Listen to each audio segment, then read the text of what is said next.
Alors nous avons aujourd'hui le privilège d'avoir surtout comme interlocuteur le professeur ou docteur Dixot. Enfin, vous êtes professeur aussi. Vous avez non, moi, j'ai jamais été professeur. Vous n'avez jamais exercé à l'université? Si, mais j'étais pas comme professeur. Oui, mais vous étiez chargé de cours à ce moment-là. Oui. Bon, si vous voulez, les gens usurpent le titre de professeur, mais ça fait rien. Vous avez enseigné à l'université. Le docteur Gilles Dixot, ça s'écrit D-X-S-A-U-T. D-X-S-A-U-T. Et vous avez monsieur Vincent Péné, qui est un spécialiste des mesures de la pollution. Alors, nous avons parlé surtout de la pollution des véhicules, de la pollution dans les rues. Eh bien, en fait, il faudrait que l'on parle aussi de la pollution à l'intérieur des bâtiments. Alors, peut-être je donne la parole à monsieur Vincent Péné, si vous voulez en parler de façon plus spécifique. D'accord, je vous remercie. Donc la pollution de l'air intérieur, c'est tout ce qui va toucher la qualité de l'air à l'intérieur d'un bâtiment. Donc à la base, si toutes les fenêtres sont ouvertes et qu'il y a, du vent qui s'engouffre dans la maison, on peut dire que la qualité de l'air extérieur, c'est la même que la qualité de l'air intérieur. Donc si on a un air pollué à l'extérieur, on aura un air qui est pollué à l'intérieur. Mais il se trouve qu'on vit aujourd'hui dans des bâtiments et puis avec l'amélioration des performances énergétiques qui sont de plus en plus confinés. Donc on va avoir de moins en moins de renouvellement de l'air et donc à cette pollution de l'air extérieur, quand on a l'air qui est à l'intérieur, on ajoute une pollution qui va être due aux matériaux qui sont utilisés dans les bâtiments, aux produits qu'on va utiliser, donc à la fois au bâti et puis aux usages.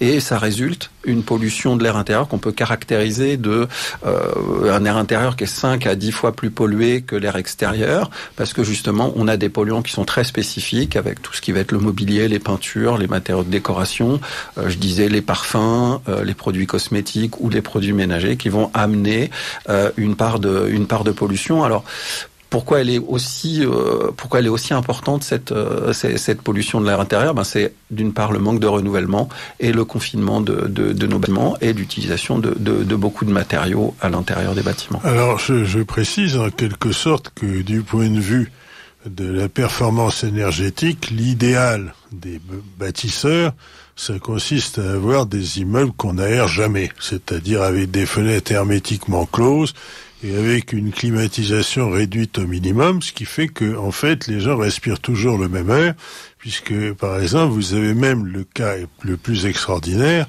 de bâtiments dont on ne peut pas ouvrir les fenêtres et dont le renouvellement de l'air n'est assuré que par la climatisation. Une ventilation. La climatisation, c'est un système de refroidissement. Oui, je suis d'accord. Moi, j'utilise un terme impropre, mais par une ventilation qui ne fonctionne pas toujours très parfaitement. Ou qui est souvent insuffisante.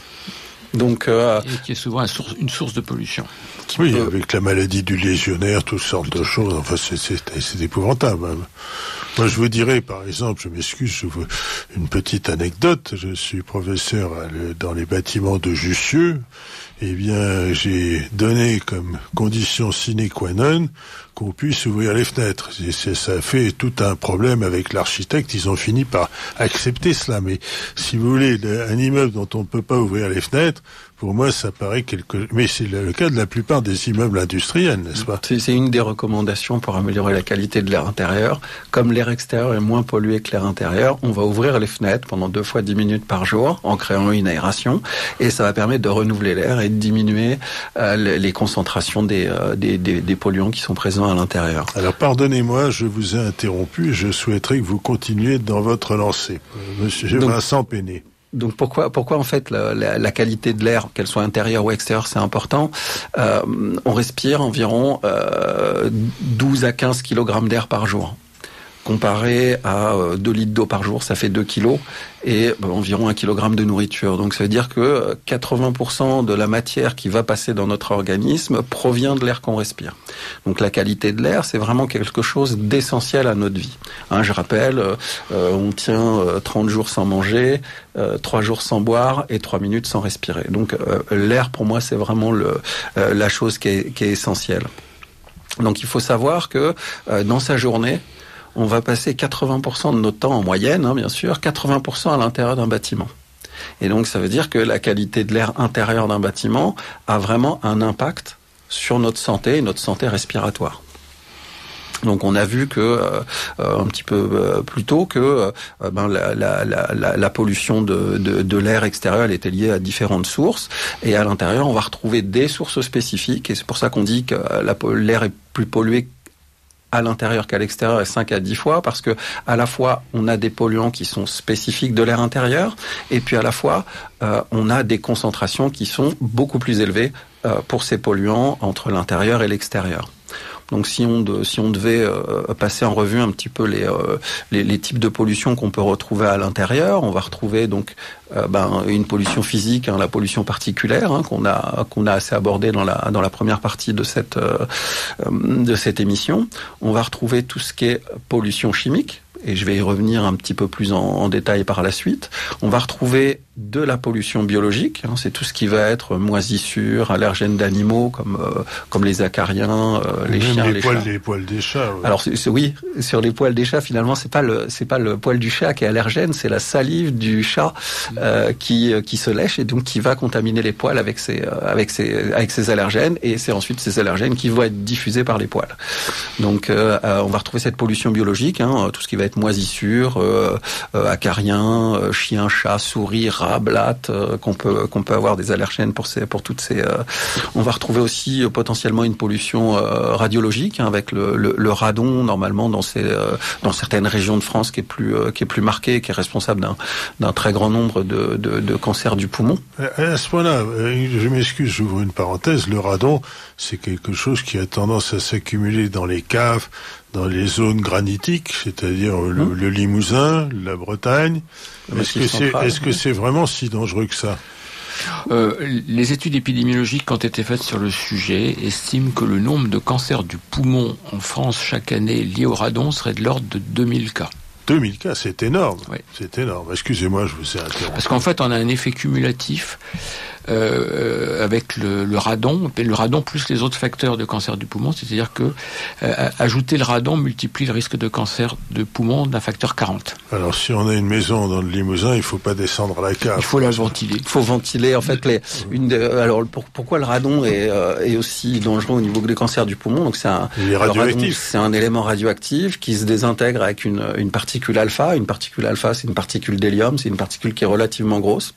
Et quand on a du radon à l'intérieur des poumons et que le radon se dégrade à côté d'une cellule pulmonaire, se désintègre à côté d'une cellule pulmonaire, la particule de radon va aller sur la cellule, et là va produire un impact, parce que c'est une grosse particule, et donc va produire un impact, et donc potentiellement faire le développement produire le développement de cellules cancéreuses. Donc il est issu de la dégradation de l'uranium, et donc en effet on le retrouve un petit peu plus sur les massifs granitiques, et en effet, comme il provient du sol, on va avoir une diffusion depuis les sous-bassements et les sous-sols, et donc les solutions finalement pour éviter d'avoir du radon dans un bâtiment, ça va être de bien aérer le sous-sol ou de faire un vide sanitaire, de manière à pouvoir avoir justement ce radon qui ne s'accumule pas. Je dirais que le problème du radon, ça va être un petit peu le même problème que la pollution du sol. Si vous vivez sur une maison qui a été construite sur un sol qui est pollué avec des solvants, par exemple, solvants, ça peut être des hydrocarbures, ou ça peut être des solvants chlorés comme une ancienne blanchisserie industrielle. Et donc à ce moment-là, les solvants comme ils sont sous forme gazeuse à température ambiante, ils vont se diffuser dans le bâtiment, et donc vous allez avoir une pollution de l'air intérieur liée à une cause extérieure qui va être cette pollution du sol. Donc, et cette pollution dont vous parlez à l'intérieur des bâtiments, c'est plus une pollution chimique qu'une pollution particulière. Alors oui, moi, ce que j'ai vu des observations que j'ai pu réaliser en faisant des audits d'appartements et de maisons, c'est que vous avez un certain niveau de concentration de particules PM10 ou PM2,5 à l'extérieur, et que elles augmentent un petit peu à l'intérieur du bâtiment, mais la grande majorité de cette pollution particulière va être liée à la qualité de l'air extérieur. La pollution des environnements intérieurs, c'est essentiellement une pollution chimique et une pollution biologique. Alors, comment fait-on pour la mesurer ? Alors, la pollution chimique, elle peut être extrêmement variée. on va avoir ce qu'on appelle des composés organiques volatiles. Donc, c'est des molécules chimiques qui sont gazeuses à température ambiante et donc on va respirer sous forme de gaz, typiquement formaldéhyde, benzène, toluène, tous ces composés organiques volatiles. Et puis on va avoir des composés organiques semi-volatiles, donc eux, ils sont volatiles quand la température est suffisamment élevée. Et généralement, c'est quand ils sont formés. Et ensuite, ils vont se condenser donc sur les particules de poussière. Et dans cette catégorie, on va retrouver donc tout ce qui va être additif de plastique, les plastifiants, style les phtalates ou les bisphénols. On va retrouver tout ce qui est pesticides ou biocides d'usage domestique, comme la permétrine ou comme le fipronil, l'insecticide. Le fipronil, c'est ce qu'on utilise pour les animaux. Pour traiter ces animaux contre les puces et les tiques. Le collier anti-puce. Voilà, le collier anti-puce ou les petites pipettes qu'on va mettre derrière. Et il faut savoir que votre chat, quand il vient sur le canapé, il va répandre un petit peu de ce produit sur votre canapé. Et en faisant par exemple des analyses de cheveux sur toute une famille, il y avait un test qui avait été réalisé. Donc on avait analysé les cheveux des 3 enfants et on savait quel enfant, par rapport à son taux de fipronil, était plus câlin avec le chat. Oui, c'est quand même effrayant. Donc voilà, tout ce qui va être, on va retrouver également tout ce qui va être retardateur de flamme, des additifs qui sont ajoutés. Les retardateurs de flamme, je dois dire que c'est quelque chose qui est. Je me suis battu contre l'obligation des retardateurs de flamme auprès de la Commission européenne sans grand succès, je dois dire, parce que en fait, qu'on mette des retardateurs de flamme sur les sièges des cinémas, je veux bien, mais sur les oreillers les canapés des maisons, c'est un autre problème. Enfin bon, je ne sais pas ce que vous en pensez, mais si vous voulez, en fait, ça a été imposé par l'Europe. C'est-à-dire qu'en particulier en Angleterre, vous avez des logements très exigus où culturellement, vous avez des adolescents qui, le week-end, se saoulent copieusement devant un poêle à foyer ouvert qui a tendance à mettre le feu au canapé. Alors du coup, on met des retardateurs de flamme sur le canapé, alors que, en fait, ça n'existe absolument pas dans notre doux pays. Au moins en tous les cas. Donc on va retrouver ces retardateurs de flamme. Donc hier c'était les PCB qu'on connaît malheureusement pour leur caractère persistant et la pollution mondiale. Aujourd'hui on est plus sur des composés qui sont dits organophosphorés. Donc qui retarde en tous les cas l'inflammabilité, qui améliore le côté ignifuge des matériaux. Donc on va les retrouver dans les produits électroniques qui peuvent chauffer avec les puces. On va les retrouver dans les mousses d'ameublement, dans les tissus. On peut retrouver également pas mal d'autres biocides qui peuvent être utilisés dans les produits ménagers. Donc comme les thiazolinones qui sont assez allergisantes. On va retrouver également des métaux. Type plomb, cadmium, mercure, zinc, cuivre. Alors si on fait une image, alors ce qu'on va retrouver dans l'air, c'est des composés organiques volatiles qu'on peut mesurer facilement en utilisant du charbon actif. Et puis le composé organique volatile va venir se fixer sur le charbon actif, et donc on envoie ensuite le charbon actif dans un laboratoire pour analyse, qui va nous permettre d'identifier et de quantifier la quantité de chacun des composés organiques volatiles qui est présent dans l'atmosphère. Et ensuite, pour tout ce qui va être composés organiques volatiles, semi-volatiles, type pesticides, plastifiants et métaux, on va plutôt mesurer ça dans la poussière, donc celle qui peut s'accumuler au sol ou celle qu'on va pouvoir prélever dans l'air. Et si on fait une cartographie de cette poussière, vous avez environ 50% de la pollution qui est liée à une pollution minérale. Donc c'est-à-dire des éléments métalliques comme le cuivre, le zinc, assez communément également le plomb, le cadmium, l'arsenic. Qui peuvent être présents dans les logements. Alors attendez, je vous interromps, mais si ça veut dire que vous avez une énorme palette de produits. C'est pour ça que c'est en fait. Et donc en fait, si vous faites des mesures avec du charbon actif, vous absorbez tous ces produits à la fois, mais uniquement les composés organiques volatiles. Les autres, on va faire des analyses de poussière. Oui. Des poussières qu'on peut prélever au sol avec un aspirateur domestique. Typiquement, il y en a qui peuvent envoyer des sacs d'aspirateurs dans les laboratoires ou utiliser des dispositifs un petit peu plus adaptés. Donc je disais, globalement, on a 50% en masse de la pollution qui est de la pollution dite inorganique ou minérale avec ces métaux, et on a 50% de la pollution de ces poussières qui va être organique, c'est-à-dire des molécules de synthèse. Et sur ces 50%, 80 à 90%, c'est ce qu'on appelle les phtalates. C'est des additifs de plastique qu'on retrouve absolument partout. La pollution plastique, on la voit tous les jours au journal télévisé. Mais ce qu'on sait moins, c'est que tous ces additifs vont polluer notre environnement quotidien, et ces particules de poussière qui sont polluées avec des métaux et des composés organiques semi-volatiles, on va les respirer quotidiennement chez soi 80% de son temps. Et ça, c'est affolant. Donc c'est assez affolant parce que pour les phtalates, on sait que ça représente 80 à 90% de toute la pollution organique qu'on va mesurer dans ces poussières, mais c'est uniquement 4 phtalates. Donc, diéthylhexylphthalate, alors ces noms vont peut-être pas vous dire quelque chose, les dibutylphtalates, diéthylhexylphthalate, diisononylphthalate, diisodécylphthalate, qui constituent vraiment 80% de ces 80%. Donc c'est vraiment, si on arrive à diminuer ces 4 plastifiants... Alors comment faire ?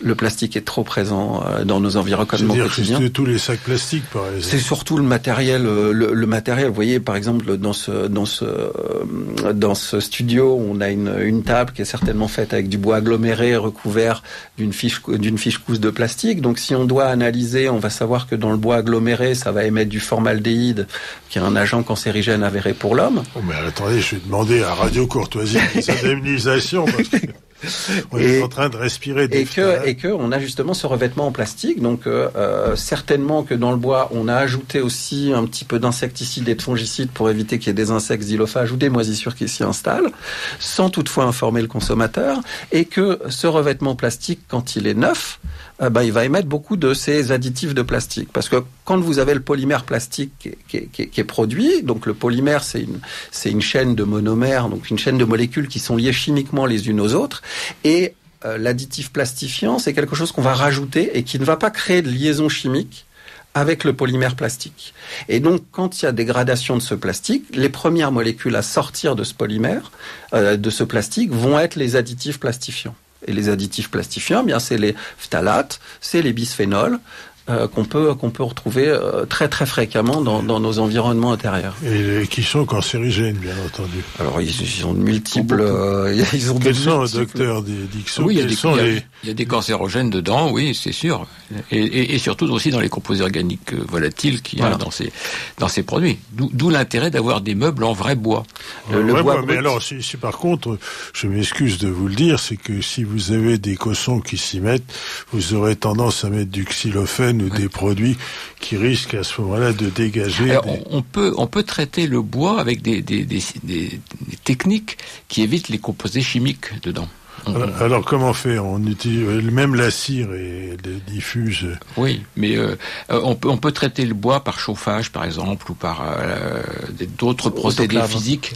Vous n'allez pas mettre une table de cuisine à l'autoclave. Non, mais ça se fait au niveau de la fabrication. D'accord. Oui. Après, je dirais que l'utilisation de mobilier ancien, quelque part, on n'a plus ce formaldéhyde. Un meuble, même en bois aggloméré, qui aurait 5 ans, va émettre moins de formaldéhyde que celui qu'on achète et qu'on installe dans son meubles neufs. Les meubles neufs. Il faudrait normalement, et c'est vraiment extrêmement difficile pour les gens de mettre ça en place, c'est-à-dire qu'on achète un meuble un meuble à construire soi-même, qu'on sait en bois aggloméré, il faudrait le mettre dans son garage ou sur son balcon pendant 1 semaine ou 2 semaines, de manière à ce qu'il dégaze avant de le mettre à l'intérieur.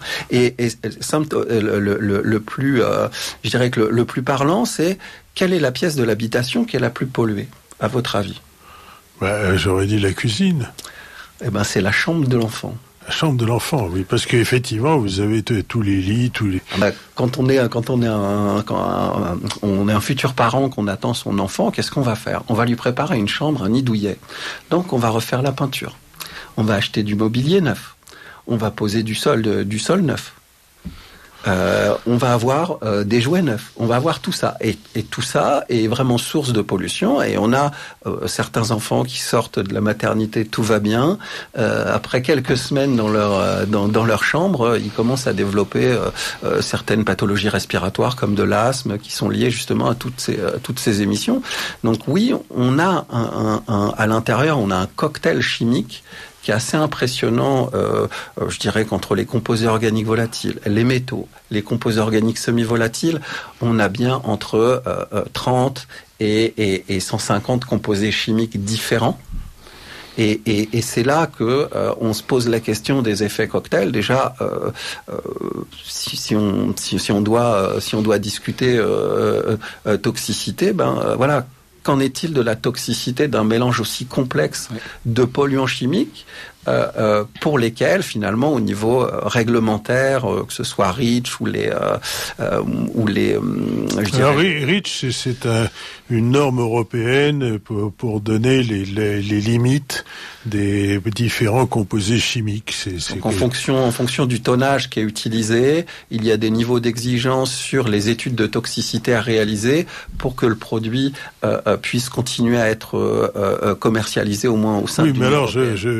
Je vous interromps pour vous dire que c'est en général une protection illusoire, parce que comme beaucoup de meubles sont fabriqués en Asie du Sud-Est, je vais pas dire en Chine, c'est parce qu'il n'y a pas que la Chine, eh bien l'importation de ces meubles, par exemple, vous l'avez en bois exotique, vous savez, eh bien est en fait très peu contrôlée. C'est-à-dire que vous avez souvent des produits des meubles qui sont très polluants vis-à-vis des composés qui les imprègnent, et en fait on a des normes européennes qui ne sont jamais vérifiées, parce que faire une analyse reviendrait par unité analysée à quelques milliers d'euros, ce qui rend lorsqu'il s'agit de meubles, ça rend la mission impossible. Ce qui fait que c'est jamais fait sauf sur des échantillons.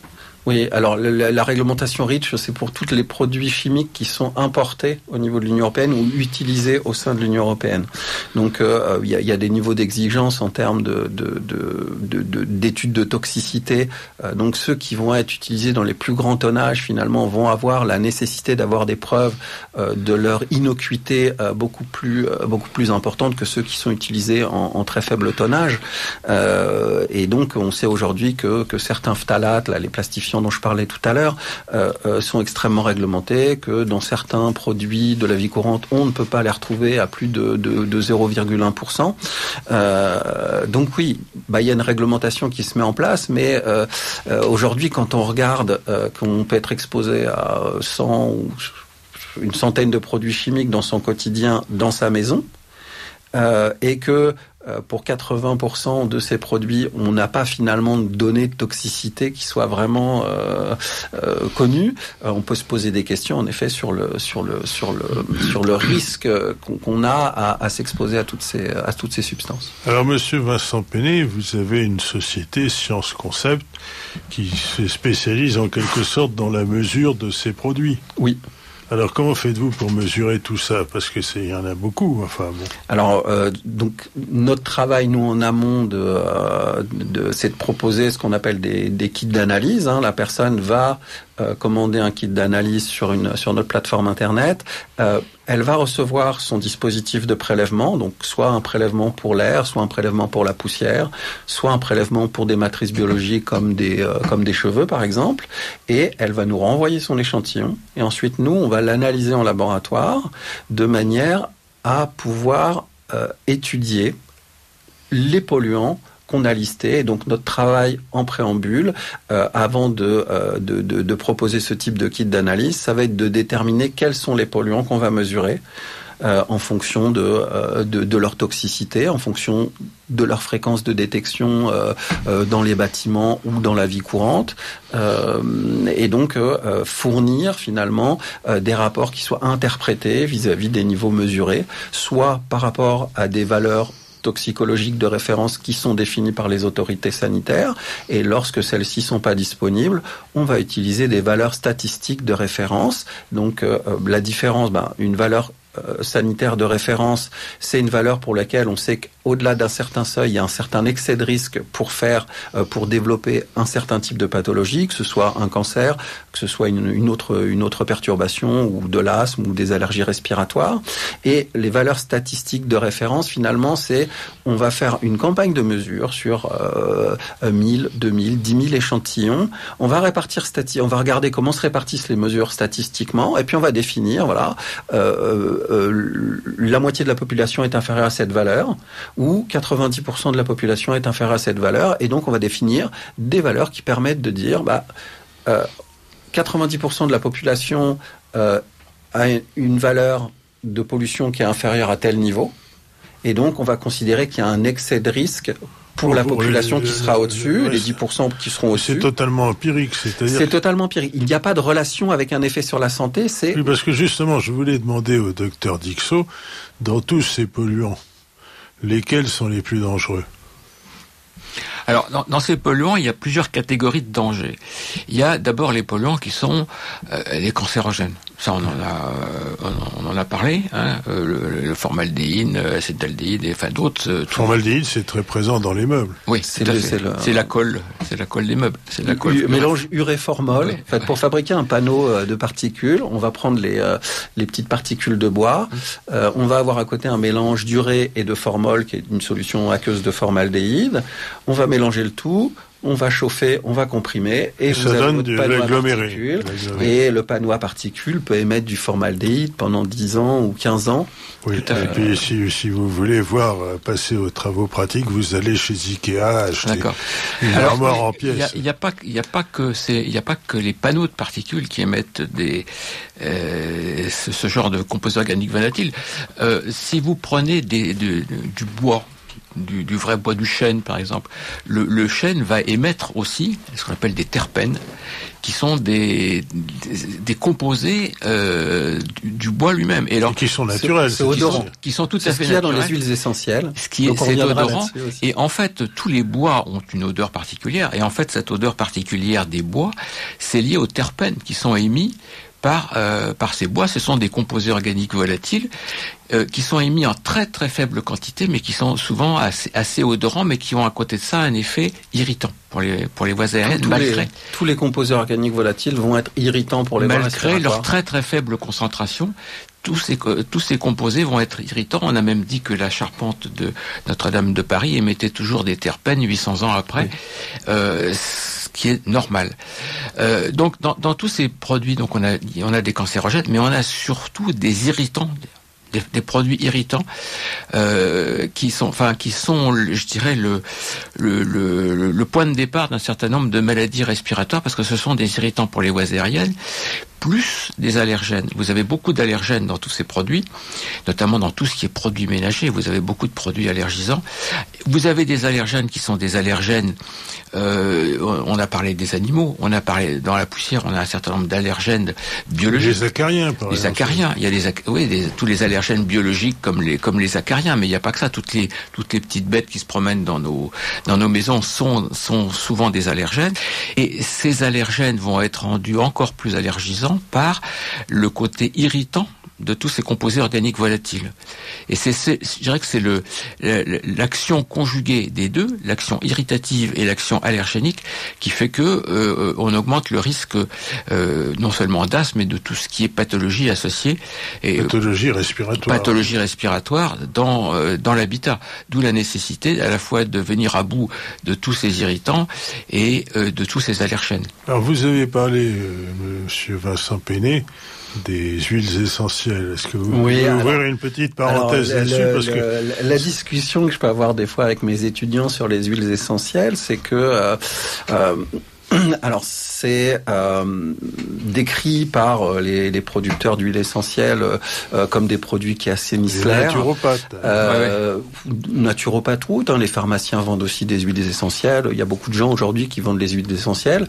Aujourd'hui, moi, j'ai pas suffisamment de connaissances pour savoir s'il y a un bien thérapeutique qui est décrit par qui est décrit dans les connaissances communes. Aujourd'hui, moi, tout ce que je vois d'un point de vue chimiste, parce que je suis chimiste, c'est que l'ajout de composés organiques volatiles dans votre atmosphère ne va pas assainir, mais va polluer l'air. Tout à fait. Et que le docteur Dixot parlait de l'effet synergique. On peut dire que les composés organiques volatiles, c'est un facteur déclenchant et aggravant des pathologies respiratoires. Donc une personne, je prends le témoignage d'une collègue qui est sur Strasbourg, qui me dit voilà, on a une pharmacienne qui avant d'ouvrir sa pharmacie met quelques pchits d'huile essentielle dans sa pharmacie pour que ça sente bon. La première personne, son premier patient de la journée qui rentre, c'était une personne qui avait une atteinte respiratoire sévère. Bam, elle a fait un malaise lié à la présence d'huile essentielle. Oui, mais c'est comme si vous voulez ces magasins qui ont des bougies parfumées. Les bougies parfumées aussi. Alors après, on peut, à la suite de cette émission sur la qualité de l'air intérieur, on va certainement arrêter de vivre. Mais la bougie, c'est une combustion.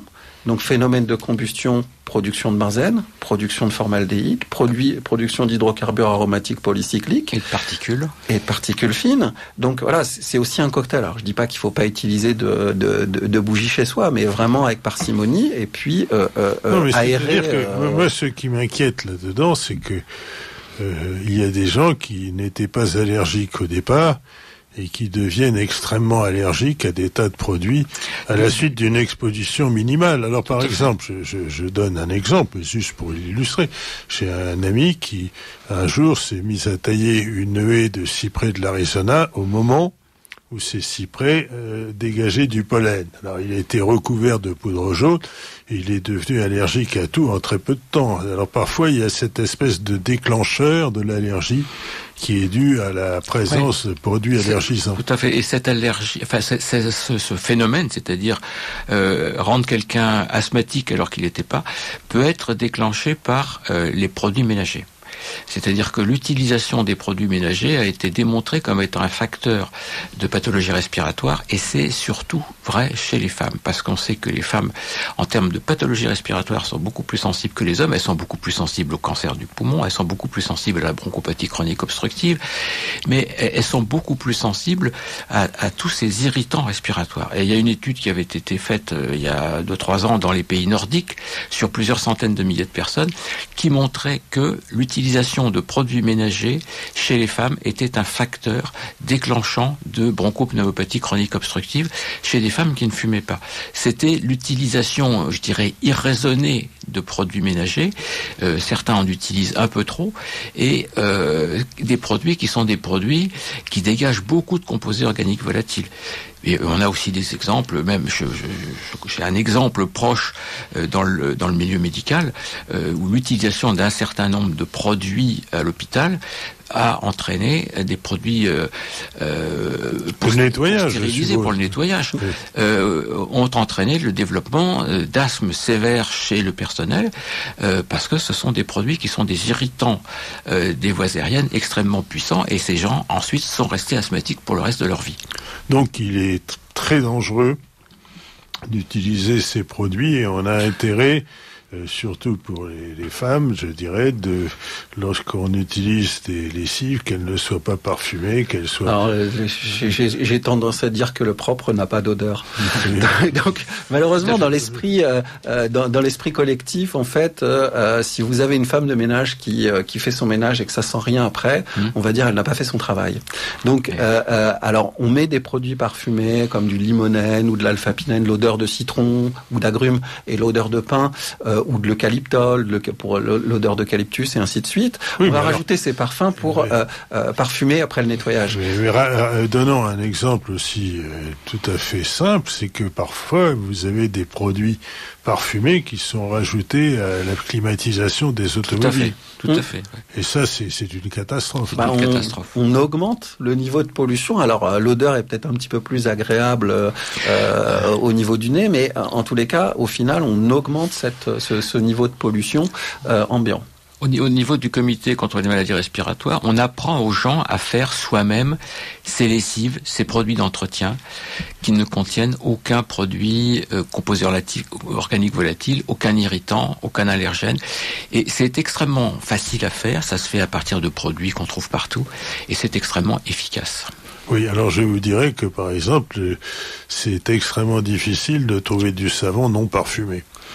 Il faut acheter du savon de Marseille pur. Oui, mais si vous voulez, vous allez dans un rayon de supermarché, il n'y a que des savons parfumés, et il y en aura un qui ne sera pas... avec de la glycérine. Après, le niveau de parfum qu'on met dans un savon n'est pas le même que celui qu'on va mettre dans un produit ménager type tout prêt, en sachant que ce ne sera pas le seul ingrédient qui pose des problèmes. Dans le produit ménager, je dirais qu'on achète en grande surface. Vous regardez la taille des rayons de supermarché pour les produits ménagers, on pourrait en manger quelque part.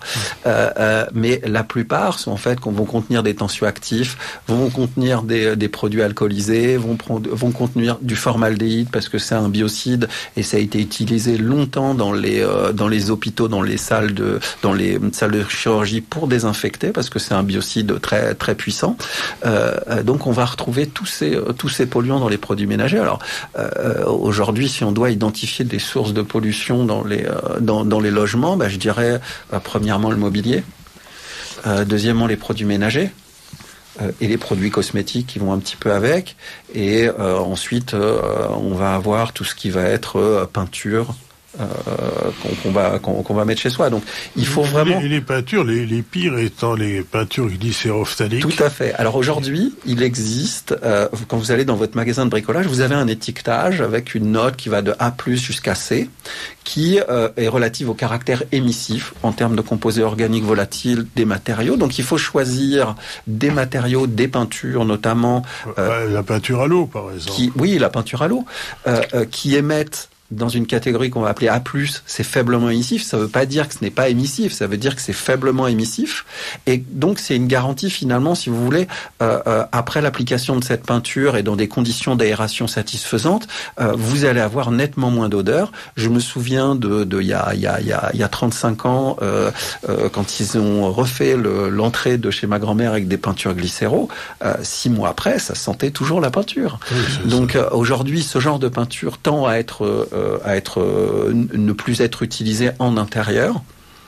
Donc, quand on va acheter ces produits de construction, décoration, rénovation, on va regarder cet étiquetage et on va choisir du A+.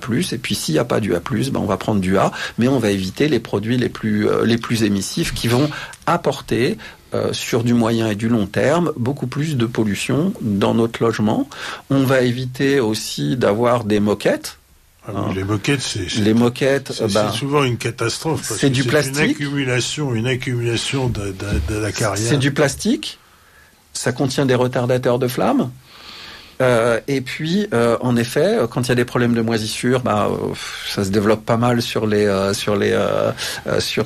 dans les moquettes. Donc, on va plutôt prendre. Alors, encore une fois, c'est peut-être que c'est un petit peu plus cher, mais à long terme, c'est moins cher pour la santé, puisque on va prendre du parquet en bois brut ou ce genre de choses et essayer de limiter, ou du carrelage, et essayer de limiter au maximum, je dirais, les matières plastiques ou les parquets en bois aggloméré qui vont libérer encore une fois du formaldéhyde ou les remplaçants du formaldéhyde. On a intérêt à prendre un parquet avec des lattes de parquet en bois massif plutôt que quelque chose qui est en parquet composé. Voilà, tout à fait.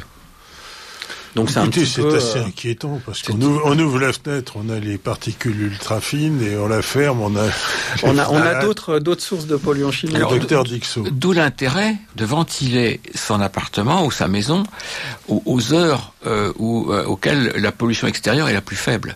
C'est-à-dire que on a toujours intérêt à ventiler le matin de bonne heure, avant que la pollution extérieure se soit trop largement développée. Et c'est là qu'on aura les meilleurs bénéfices en termes de ventilation. On ventile un bon coup le matin à la fraîche, comme on dit. Écoutez, oui, c'est un bon conseil. Je dirais qu'il y a trois façons d'améliorer son air intérieur. Le premier, ça va être de trouver les sources de pollution. Donc ça, typiquement, on peut pas le faire sans faire de mesures avant. On va envoyer son échantillon au laboratoire, on va lui dire tiens, il y a du formaldéhyde, il y a du benzène, il y a du limonène. C'est-à-dire que, par exemple, ce que vous dites, c'est que votre société, par exemple, envoie un kit, on fait passer l'aspirateur, on ramasse la poussière, on vous renvoie la poussière, mais la poussière, c'est la composition de tout. Moi, je vais offrir une prestation sur, par exemple, les plastifiants, parce qu'on sait que les plastifiants, bisphénol et phtalate, sont des perturbateurs endocriniens. C'est dangereux à tous les produits. Moi, je vais proposer, par exemple, cette analyse. Et je vais vous dire, voilà, il y a tel et tel plastifiant qui sont à un tel niveau, au niveau statistique, vous dépassez ce qu'on observe dans 90% des logements. Je dis, là, il y a quand même quelque chose à faire. Mais alors, une question, c'est les bouteilles d'eau minérale. Alors, c'est du plastique. C'est du PET. Potentiellement, il y a des plastifiants dedans. J'ai pas fait d'analyse spécifique, je peux pas vous le dire. Donc, potentiellement, ces plastifiants vont migrer vers le contenu. Tout à fait. Alors que ce soit sous forme faut pas les mettre près d'une source de chaleur. Non, parce que, alors, qu'est-ce qui dégrade le plastique? La chaleur, l'abrasion, les rayonnements UV. C'est-à-dire ni au soleil, ni au soleil, ni à côté d'un radiateur et ni à côté de papier de verre. Parce que c'est du polyéthylène terephthalate. Oui, mais alors, vous comprenez, c'est terrible. C'est-à-dire, si vous regardez les analyses d'eau du robinet, alors on n'a pas parlé de la pollution des chimiques. Domestiques, oui. Je vais peut-être finir sur les axes d'amélioration de la qualité de l'air. Donc, l'idée, c'est... N'en rajoutez pas, enfin, identifier. Non, mais je peux donner des informations pour améliorer la situation. Donc, identifier les sources et les éliminer, quand on peut. Aérer et ventiler. Mettre tous les meubles de mauvaise qualité au feu. Et à ce moment-là, on crée des particules fines ou ultra fines. Enfin, bref. Et ensuite, si on peut pas, on va pouvoir traiter l'air avec des systèmes de purification. Et aujourd'hui, donc les recommandations de l'ANSES sont de se focaliser essentiellement sur des systèmes de filtration HEPA avec un filtre à particules et de charbon actif, qui vont permettre de filtrer tout ce qui est volatile. Donc, on peut installer chez soi un filtre à charbon actif qui va filtrer l'air. Alors, la difficulté qu'on rencontre aussi avec ces systèmes dits de purificateurs d'air, c'est qu'ils doivent être entretenus. Parce que s'ils ne sont pas entretenus, ils risquent de devenir en eux-mêmes des sources de pollution. Ça se change, les filtres. Et donc c'est toute la difficulté. Avec ces trois axes, on doit pouvoir améliorer la qualité de l'air chez soi et réaliser une mesure. C'est ce qui permet de connaître là où on en est et ensuite de pouvoir mener des actions qui soient bien spécifiques et efficaces. Mais alors parlons un petit peu de la pollution de l'eau du robinet et la pollution due aux produits phytosanitaires, entre guillemets, agricoles. Alors, sur les produits phytosanitaires, donc moi, ça fait quelques années que je travaille sur la question, et notamment, on fait des analyses de poussière domestique, et on fait aussi, donc, pour savoir le niveau de contamination, à la fois par les biocides d'usage domestique, le traitement des animaux domestiques, ça peut être également par des polluants organiques persistants, donc, c'est-à-dire des substances chimiques qui ne se dégradent pas dans l'environnement et qui vont mettre extrêmement longtemps à se dégrader. Donc on va parler du lindane, du pentachlorophénol, des PCB, qui vont être, je dirais, des polluants qui ont été très utilisés, par exemple, notamment pour le traitement des charpentes. Si vous avez une maison où il y a des charpentes, probablement que vous allez retrouver du pentachlorophénol ou du lindane. Donc ces deux produits-là sont polluants organiques persistants, mais aussi classés cancérigènes par le CIRC, le Centre international de recherche sur le cancer. Donc on va voir ça, et puis à côté de ça, on va voir aussi des pesticides agricoles. Et les pesticides agricoles, pour qu'ils se retrouvent dans la maison, c'est qu'à un moment donné, ils sont passés de l'extérieur où ils sont utilisés vers l'intérieur où ils sont présents. En sachant qu'on a réalisé des mesures au mois de juillet. Donc on avait demandé à des gens de prélever la poussière chez eux au mois de juillet. Et donc on avait recherché des pesticides d'usage agricole uniquement dans leur poussière. Donc on a retrouvé sur 60 produits qu'on recherchait, je crois qu'on a retrouvé entre 8 et 30 molécules chimiques. D'accord ? Donc ça veut dire entre 8 et 30 pesticides d'usage agricole. Et pour les logements qui étaient les plus contaminés, on a fait une mesure 6 mois après, c'est-à-dire en janvier. Et en janvier, on retrouvait 80% de la pollution qu'on avait trouvée en juillet, qui était toujours là. Donc c'est-à-dire que c'est une pollution dans le logement qui va persister. et persister au-delà de 6 mois. Et puis après, vous avez de nouveau une campagne de traitement. Et puis donc, ça veut dire que c'est reparti, ça se cumule. Et puis ça, voilà. Sur les épandages agricoles, on réalise une étude en sciences participatives. C'est-à-dire que les personnes commandent un kit de mesure, vont prélever sur une vitre extérieure à leur logement la poussière qui est déposée sur la vitre à l'aide d'une lingette, et ils vont fournir cet échantillon pour qu'on puisse faire une étude nationale sur les distances d'épandage. Et donc aujourd'hui, on est à peu près la 2e année de cette campagne qui s'appelle ExpoRIP.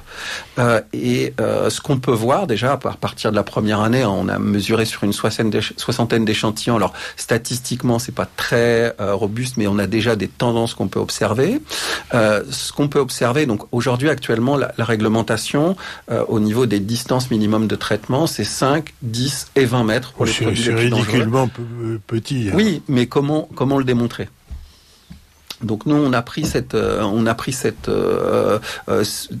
la possibilité de réaliser cette étude à base de lingettes et donc de résidus de pesticides qui sont déposés sur les vitres. On a choisi les vitres parce que c'est quelque chose qui est relativement commun à tous les logements, que c'est un matériau qui est relativement inerte et donc on peut prélever, je dirais, sans difficulté. Et la façon de prélever est relativement bien expliquée dans le mode d'emploi. Donc on a des résultats pour cette étude. Donc sur la première année, ce qu'on a pu observer, c'est qu'on a classé les échantillons entre 0 et 20 mètres. Donc la distance, ce qu'on a le plus long en distance réglementaire, entre 20 et 100 mètres, et puis au-delà de 100 mètres. Et ce qu'on s'est aperçu, c'est que entre 0 et 20 mètres et entre 20 et 100 mètres, le nombre moyen de résidus de pesticides qu'on observe, c'est le même, et les quantités qu'on observe, c'est les mêmes. Donc ça veut dire qu'entre 0 et 100 mètres, en gros, il n'y a pas de différence en termes de contamination, en termes de distance. Par contre, au-delà de 100 mètres, ce qu'on observe, c'est une belle diminution des quantités. Il faudrait que les épandages agricoles n'aient pas lieu à moins de 100 mètres des habitations. Ce qui paraît naturel, parce que 100 mètres, c'est pas énorme, finalement. Et c'est à partir de les distances minimum d'épandage, c'est par rapport à la limite de propriété. C'est-à-dire que si vous avez vos fenêtres à 20 mètres de votre limite de propriété et que l'épandage est fait à 20 mètres, c'est 40 mètres. Donc voilà, ça c'est sur les pesticides d'usage agricole qu'on va retrouver aussi, retrouver à l'intérieur. J'ai vu à la campagne d'un agriculteur qui mettait des champs de tournesol imbibés de néonicotinoïdes à 1 kilomètre et ça tue toutes les ruches. Hein.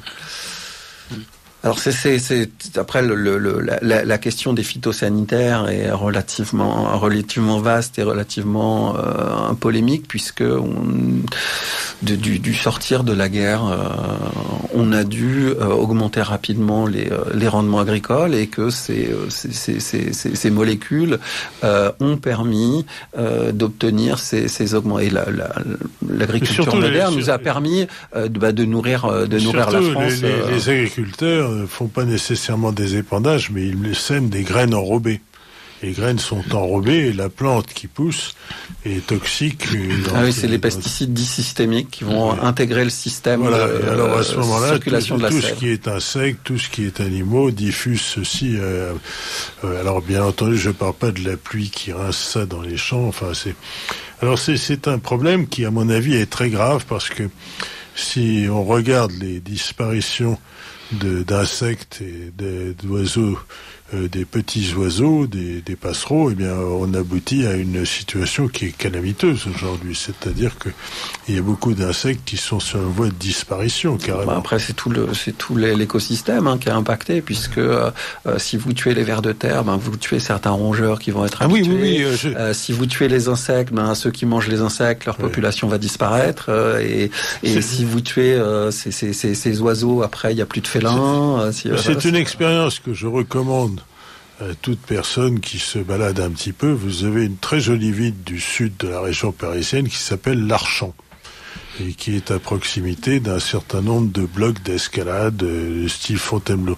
Et alors, en fait, pour aller à l'Archamp, on sort de l'autoroute à la Chapelle-la-Reine et on arrive sur des champs de la Beauce. On est déjà dans la Beauce. Et alors, une chose qu'on peut faire, c'est arriver au bord d'un de ces champs avec une bêche et prendre, simplement retourner une motte. Il n'y a absolument aucun animal vivant dedans. Il n'y a pas de vers de terre, rien du tout, sur 50 cm. C'est effrayant. C'est-à-dire que les paysans émettent tellement de produits phytosanitaires qui tuent tous les vers de terre. Bon, alors, effectivement, il n'y a pas que les vers de terre. On a quand même une partie du monde agricole qui est pour des changements de pratiques. Oui, mais bon, pour un agriculteur se mettre en bio, ce n'est pas évident non plus. Ça met plusieurs années et ils ont toujours le risque d'avoir des baisses de revenus et alors il y a certains métiers dans l'agriculture qui sont plus rémunérateurs que d'autres, mais en tous les cas, ils ont peur aussi de se mettre sur la paille. Alors, je vous rappelle qu'on est sur Radio Courtoisie où nous avons comme interlocuteurs principaux le docteur Dixot et monsieur Péné, et la radio nous demande de diffuser sa publicité, donc nous allons faire cela. Vous appréciez cette émission? Alors aidez Radio Courtoisie à en produire d'autres. Rendez-vous sur soutenir.radiocourtoisie.fr. Merci d'avance. Alors nous reprenons notre émission. Le caractéristique de Radio Courtoisie, c'est que ces publicités ne sont pas interminables et donc elles sont tout à fait acceptables. Alors ceci étant, eh bien, parlons peut-être du chlordécone.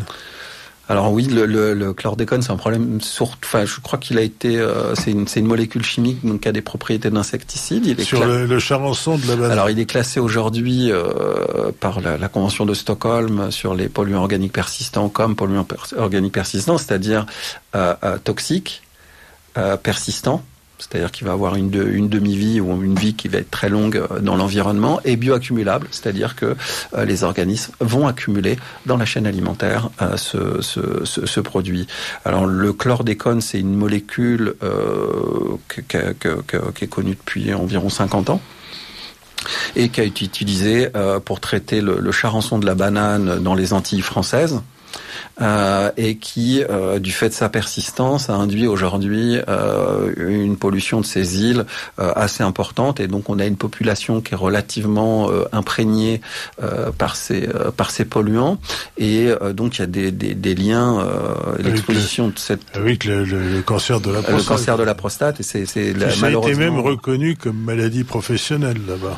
Et malheureusement, c'est au niveau des statistiques, hein, encore une fois, sur l'occurrence de cette pathologie, c'est les champions du monde de cancer de la prostate et donc il y a les liens, c'est toujours difficile à établir, mais il y a quand même de fortes présomptions pour que ce soit lié au chlordécone. Les auditeurs à regarder ce qui est écrit dans les journaux, on se rend compte que la justice, à bout d'années de procédure, a classé sans suite les poursuites qui étaient faites sur les gens qui ont introduit le chlordécone, alors qu'on trouve ceci très facilement. Enfin, c'est une famille d'entrepreneurs locaux qui en particulier possédait des magasins de vente en grande surface, qui a introduit ceci en dépit de tous les avertissements et les interdictions dans le monde entier. Et bien entendu, tous ces gens sont décédés maintenant, longtemps après les dates d'introduction, donc il y a un non-lieu.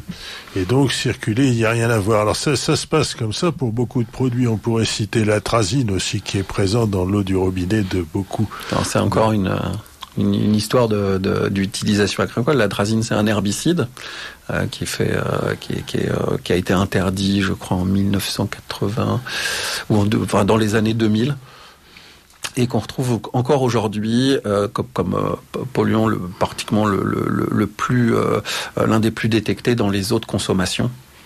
Oui, alors si vous voulez, vous voyez, vous prenez de l'eau minérale, si vous ne la mettez pas tout de suite à la cave, où elle peut pas attraper de radon. Non, ça c'est une autre affaire. Mais simplement pour éviter qu'elle soit contaminée par la chaleur ou le soleil, et dégage les phtalates, eh bien, du coup, si vous prenez de l'eau du robinet, vous risquez d'avaler d'autres composés chimiques. C'est extrêmement inquiétant.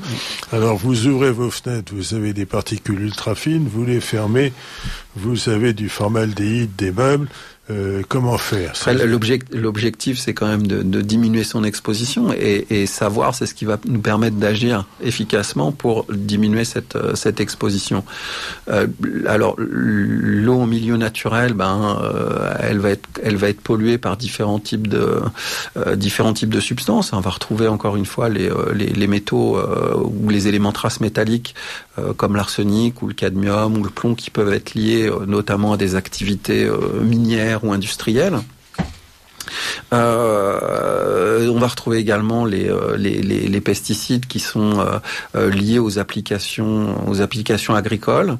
Plus diffus et moins connus, ça va être les résidus de médicaments. Oui, alors ça c'est quand même quelque chose, c'est-à-dire que en particulier simplement la pilule. Et la pilule contraceptive. La pilule contraceptive qui, enfin bon, les femmes prennent la pilule, bon, elles ont des raisons pour faire ça les regarde, mais par exemple dans leurs urines, les produits sont évacués et ils vont dans l'eau de la Seine. Mais je dirais que c'est pareil pour tous les autres médicaments, quand on va prendre du paracétamol.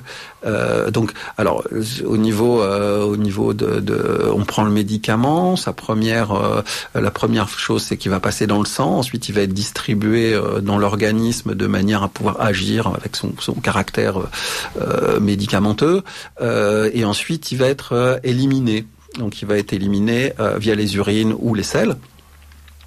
Et bien sûr les deux vont se retrouver dans les eaux usées. Ces eaux usées en sortie de chez nous, elles vont dans une station d'épuration.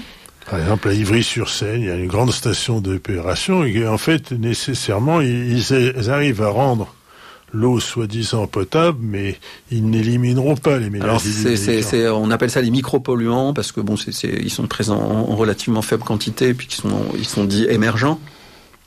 Mais les stations d'épuration et de traitement des eaux n'ont pas été faites pour traiter ce type de pollution. Donc, elles utilisent surtout le charbon actif, je crois. Ah oui, mais après on fait quoi du charbon actif? C'est des tonnes de charbon actif qu'il faut retraiter. Donc après, il y a des réglementations des directives cadres sur l'eau, sur les niveaux de rejet des stations d'épuration pour un certain nombre de molécules chimiques. Donc c'est suivi. Après, s'il faut faire évoluer la réglementation pour intégrer ces médicaments, mais en tous les cas, tous ces résidus de produits phytosanitaires ou de médicaments vont intégrer le milieu naturel. Et puis, je rappelle quand même que l'eau qu'on va consommer au robinet provient du milieu naturel. Donc soit des nappes phréatiques, soit des prélèvements de surface, et qui passent parfois dans des stations de potabilisation. Donc on va mettre du chlore pour la désinfecter et ensuite. Mais on peut se retrouver avec ces résidus dans notre eau de consommation, tout simplement parce qu'ils ont pollué nos ressources en eau. Alors si on peut regarder une carte qui date aujourd'hui un petit peu de la pollution aquatique, on voit que quasiment plus de 95% de l'eau de surface et quasiment la même chose en eau souterraine vont contenir des résidus de produits phytosanitaires. Donc c'est une situation que je trouve très inquiétante. Mais comment faire pour pallier ces risques? Alors, c'est pas trop filtrer son eau. Alors attendez, il y a quand même aussi des appareils qui sont mis en vente. Vous avez par exemple des systèmes de filtres dans les carafes d'eau Brita, par exemple. Est-ce que ceci a une chance d'avoir une efficacité? Disons que pour filtrer les substances organiques, il va falloir du charbon actif. Et il va falloir du charbon actif dans une assez grande quantité. Oui. Donc c'est pas... encore une fois, on peut y avoir une efficacité. Alors je ne suis pas là pour juger de l'efficacité et aujourd'hui, je dirais qu'il n'y a pas de référentiel qui permette de dire tel produit filtre à 98% tel produit chimique qu'on va retrouver dans les eaux. Mais donc je pense que c'est plus en amont, traitement du robinet avant la sortie du robinet, qui va permettre avec du charbon actif ou des filtres à particules de limiter cette pollution. Alors pour le commun des mortels, c'est-à-dire moi par exemple, je me présente comme le prototype de l'auditeur de Radio Courtoisie, qu'est-ce qu'on peut lui dire? on peut lui dire qu'il a de la chance déjà d'avoir de l'eau qui est quasiment qui est potable. Le nombre de pays dans le monde où l'eau du robinet, ou l'eau qui sort du robinet, on peut la boire sans être malade à court terme, il n'y en a pas beaucoup. Il n'y en a pas beaucoup, oui. Il n'y en a pas beaucoup. Donc déjà, c'est une chance. Oui, mais l'eau qu'on a, elle est polluée, mais ça pourrait être pire. Enfin, bon, c'est ce que vous dites. Oui, ça pourrait être pire. Elle pourrait être non buvable. Après, voilà, le fait qu'on ait eu un passé industriel, agricole, qu'on ait utilisé des médicaments qui se retrouvent dans notre eau de consommation, c'est le cycle. Mais il faut savoir que, si vous voulez, l'être humain est assez solide malgré tout. Moi, je donne un exemple à la campagne. Vous savez que lorsque vous avez de l'eau qui vient d'un puits, de temps en temps, vous devez curer le puits, c'est-à-dire le vider complètement et enlever les boues qu'il y a dedans. Et dans une opération de ce type chez un parent, eh bien, ils ont curé le puits, ils ont trouvé une dizaine de couleuvres et un renard mort. Bon.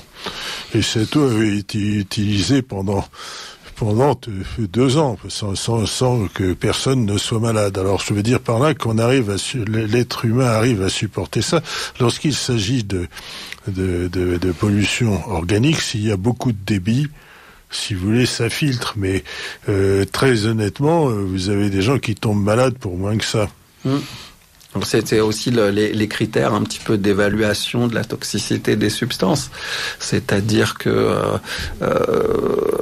pour n'importe quelle substance, on va faire des études en laboratoire, sur des animaux de laboratoire, déjà pour savoir ce qu'on appelle quelle est la dose létale 50, la quantité qu'il faut administrer à une souris, un rat ou un lapin pour qu'il y ait 50% de la population qui meurt. Donc ça, c'est déjà une information de toxicité dite aiguë.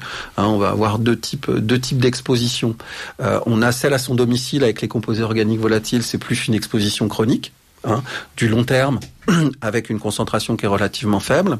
Et puis, à l'opposé, par exemple, quelqu'un qui va travailler dans une usine de production de plaques en bois agglomérées, donc lui, il va avoir une exposition aiguë, très forte concentration, pendant un temps relativement court, au formaldéhyde, par exemple. Et donc, il faut distinguer ces deux types d'exposition. Et donc, ce qu'on va plutôt étudier en premier lieu pour un produit chimique, c'est l'exposition aiguë. Donc, à savoir quelle est la dose létale 50. Ensuite, on va diminuer les concentrations de polluants administrés aux animaux de manière à pouvoir établir quelle est la dose sans effet observable sur la santé.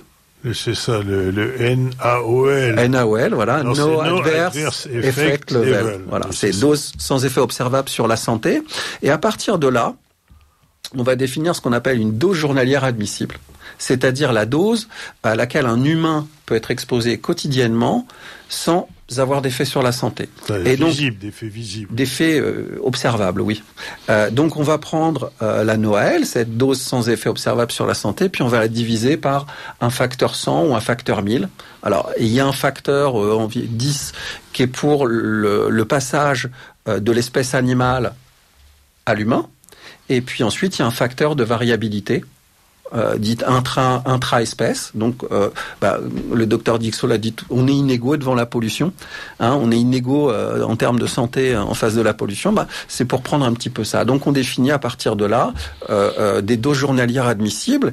Et quand on s'est arrêté à la NaOL, en fait, on n'a pas été en dessous. C'est-à-dire, on n'a pas été investiguer les concentrations dites subchroniques. Et c'est quand on va investiguer l'exposition à des concentrations beaucoup plus faibles qu'on commence à avoir ces courbes dites de toxicité non monotone, où la toxicité remonte à très faible concentration, puisque pour certaines molécules, à très faible concentration, on va avoir un effet sur le système endocrinien, le système hormonal. Les perturbateurs endocriniens sont identifiés par ayant des effets qui ne sont pas proportionnels à la dose. Qui ne sont pas proportionnels à la dose. Et puis pour ces polluants, on va plutôt dire que il y a certaines périodes de la vie qui sont qui peuvent affecter plus les organismes. Et c'est notamment les femmes enceintes, les fœtus. notamment au niveau de l'embryo, enfin de l'organogénèse, la formation des organes. Ça peut agir au niveau de la fertilité. Et c'est pour ça que aujourd'hui on observe, je crois qu'entre 1989 et 2005, on a une diminution de la qualité du nombre de spermatozoïdes viables de 30%. Et personne n'a donné d'explication convaincante des raisons pour lesquelles ça a lieu. Il y a des tas de gens qui proposent ce qu'on pourrait appeler des pistes. Et en fait, si vous voulez, c'était pas du tout évident savoir ce qui est vrai. Docteur Dixot, vous avez une idée sur... On n'a pas d'idée extrêmement précise là-dessus. Ce que l'on subodore, c'est que les perturbateurs endocriniens sont responsables probablement de ce facteur, comme les perturbateurs endocriniens pourraient être responsables de l'âge de la puberté chez les filles qui devient de plus en plus précoce. Oui. Et bon, est-ce que ce sont les estrogènes? Il y a aussi des phytoestrogènes. Il y a aussi l'alimentation. Il y a l'alimentation, effectivement. L'alimentation, c'est quelque chose qui... Le soja contient des phytoestrogènes, par exemple. Et or, on mange de plus en plus de soja ou de produits contenant du soja, qui est un Je vais donner un exemple. Il se trouve que j'ai passé peut-être 6 ans de ma vie aux États-Unis, et à une de ces occasions, j'avais mon épouse qui était avec moi et qui était enceinte. Bon. Et en fait, elle n'a pas pu tolérer de manger de la viande américaine. Et en fait, la raison, c'est que cette viande est délicieuse. Bon, je dis pas de la qualité, mais en grande majorité, ce sont des animaux qui sont dopés aux hormones, et en fait, alors si vous voulez, cette situation rend le problème assez compliqué, parce que quant aux Américains, ils avalent ça sans aucun remords. Et puis ça transforme la population. Enfin bon, je parle pas de chez nous. C'est ce qu'on sait. En fait, les premiers travaux sur les perturbateurs endocriniens, donc c'est l'observation dans des lacs de populations de poissons qui sont essentiellement femmes. Oui. Et donc on se pose la question, et puis quand on analyse l'eau, on voit qu'il y a des résidus de pilules contraceptives, et d'où on fait le lien avec un mauvais humour en disant la femme n'est peut-être pas l'avenir de l'homme, mais c'est l'avenir du poisson. Alors, si on regarde, il y a des études qui ont été faites sur les poissons de l'estuaire de la Seine. Donc la Seine, c'est quand même un fleuve où il y a pas mal d'industries dessus, avec pas mal de rejets de produits chimiques dans les eaux. Et il y a certains poissons qui ont les 2 organes sexuels. Ouais. C'est-à-dire qui ont à la fois l'organe sexuel masculin et féminin. Son gène andromorphe. Et donc c'est assez. Et donc on estime que c'est la pollution chimique qui peut produire ce. Essayons de protéger de tout ça. Alors, monsieur. Le docteur Dixot, vous avez quelque chose, vous êtes resté courageusement silencieux pendant une bonne partie de l'exposé de monsieur Vincent Péné. Comment pourrait-on faire pour se protéger de toutes ces pollutions? Se protéger, c'est difficile, parce qu'en fait, on n'est pas responsable de tout ce qui nous entoure. Il y a des gens qui sont des industriels, qui sont responsables de tas de choses, de leurs produits en particulier. C'est aussi aux industriels de ne pas nous faire manger des produits qui contiennent des perturbateurs endocriniens en particulier. C'est-à-dire qu'il faut éviter peut-être les produits transformés. Il faut éviter, les produits ultra transformés, donc utiliser les produits les plus simples possibles, éviter de vivre à proximité des épandages agricoles, mais ça c'est pas tout le monde n'a pas le choix.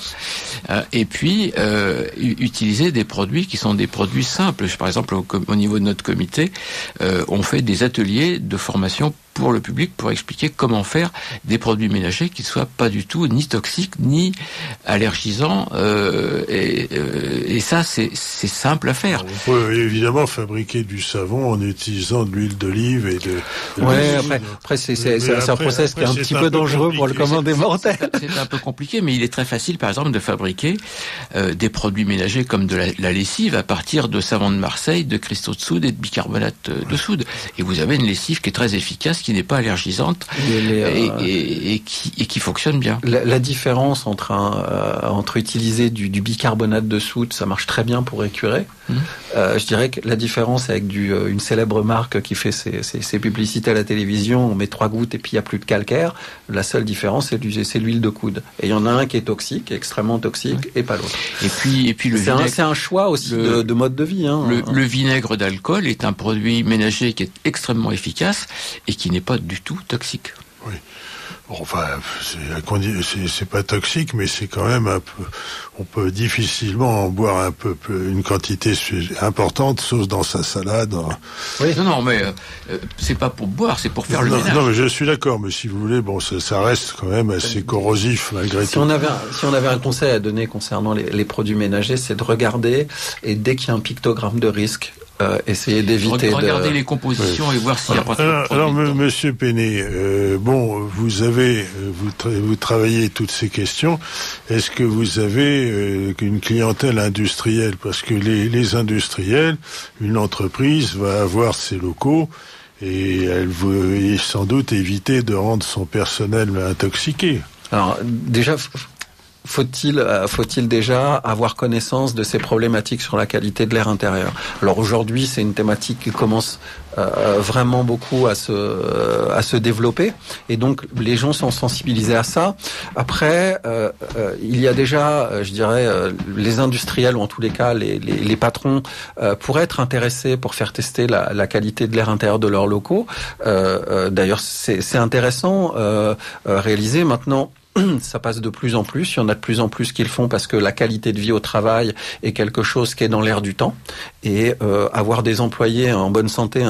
Tout à l'heure on parlait de coûts sur la santé. En 2016, l'ANSES a sorti une étude sur le coût socio-économique d'une mauvaise qualité de l'air intérieur basée sur 6 paramètres. Alors, sur 6 polluants. Qu'est-ce que ça donne? Et ça dit que chaque année, c'est 19 milliards d'euros de dépenses dû à la mauvaise qualité de l'air intérieur.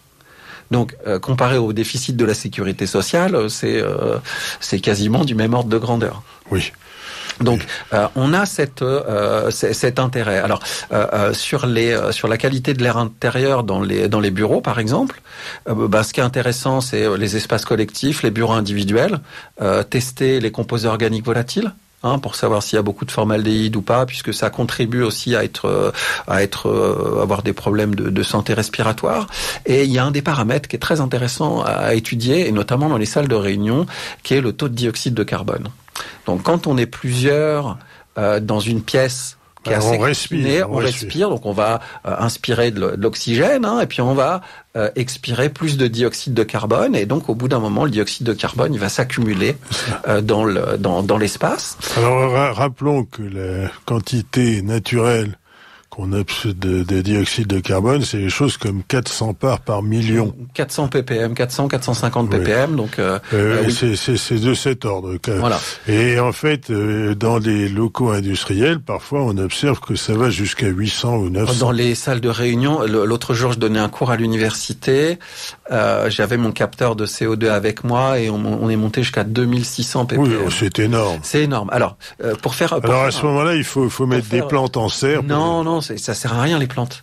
Oui. De ce point de vue-là, la concentration, elle est déjà tellement élevée. Tout ce qui est intéressant à ce moment-là, c'est d'ouvrir les fenêtres. Oui, bien sûr. Puisque 450 ppm à l'extérieur, on va diluer. On est revenu en 5 minutes, après ouverture des fenêtres, en 5 minutes, on était de nouveau à 500, 600 ppm. Oui, mais alors attendez, il faut quand même dire aux auditeurs, pour éviter de faire un amalgame, que le CO2 n'est pas un poison. Ce n'est pas un polluant. C'est pas un polluant. Par contre, si vous voulez, le fait qu'il y ait une concentration aussi élevée de CO2, c'est pas très sain. Alors il y a des effets sur l'aspect cognitif, c'est-à-dire que à partir de 1000 ppm de teneur on va avoir des difficultés de compréhension. On va avoir des difficultés on va dire de capacité de réflexion. Oui, alors ça veut dire que si vous voulez, on peut saboter une réunion industrielle.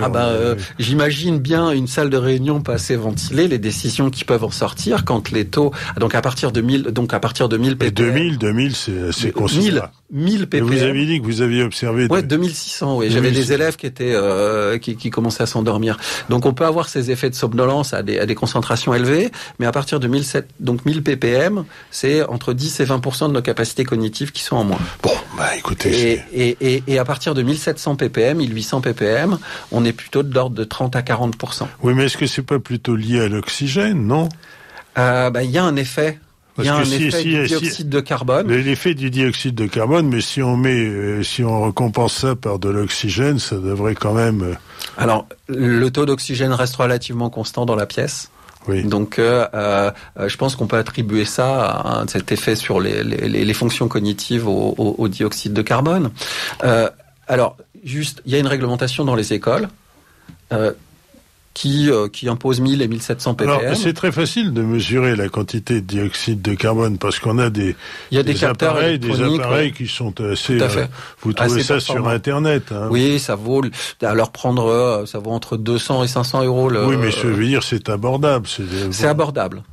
Tout à fait. Et donc, alors, le Haut Comité de santé publique a précisé que dans des locaux dépasser 800 ppm, c'est aussi augmenter le risque de transmission virale. Donc, on l'avait avec notre épisode encore autre chose. De Covid et les milieux confinés, finalement. Mais c'est un bon indicateur. Le CO2, aujourd'hui, sert comme indicateur de confinement, c'est à dire est-ce que l'air de votre pièce est suffisamment renouvelé ou pas.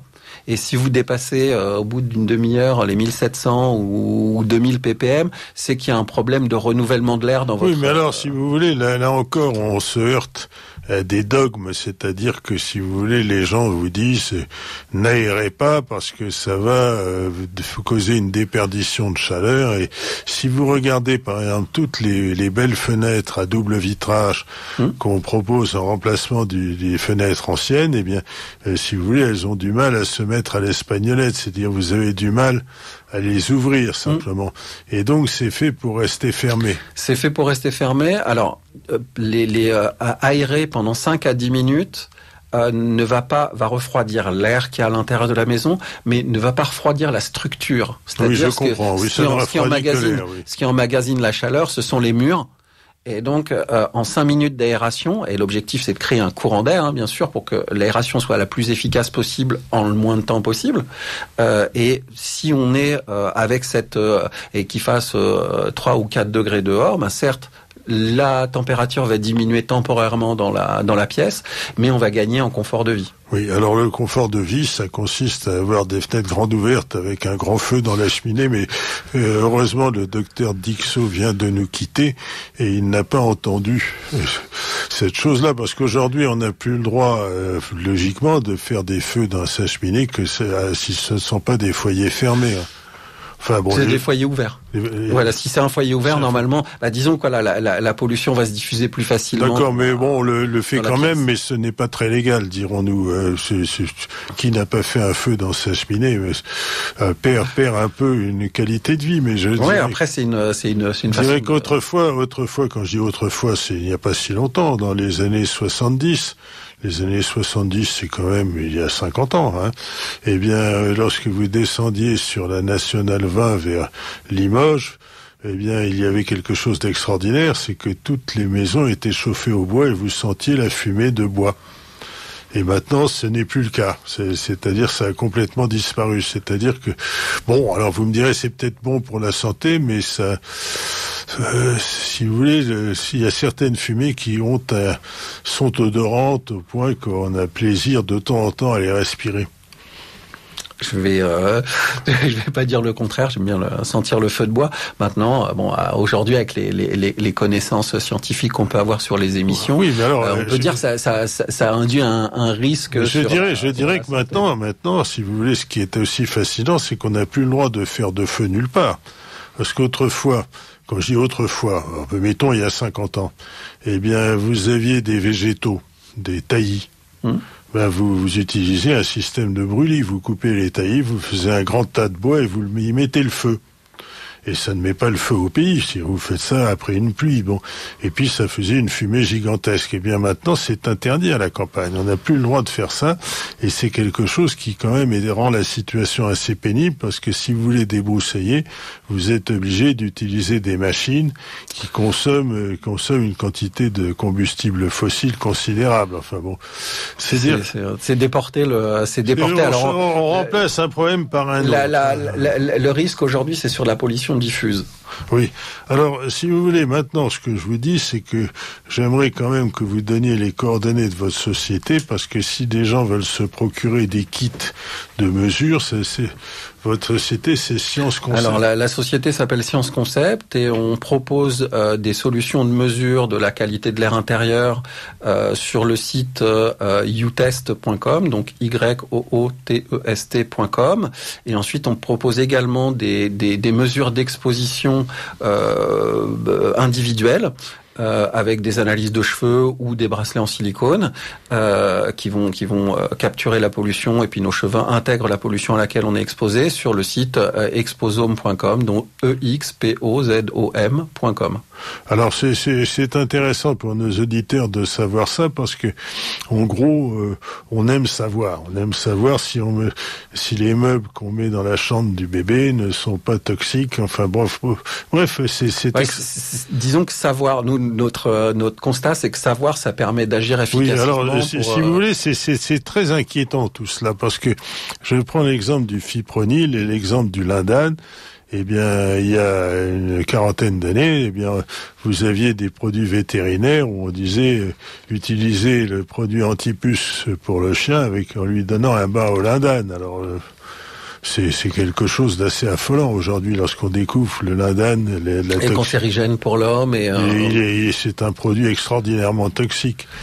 Et persistant surtout, et très persistant. Et vous me direz que les animaux ne vivent pas très longtemps, mais si on a donné un bain au chien une ou deux fois par an avec du lindane, il y a une anecdote sur les produits contre les moustiques. Alors aujourd'hui, en France, on est quand même assez épargné par les.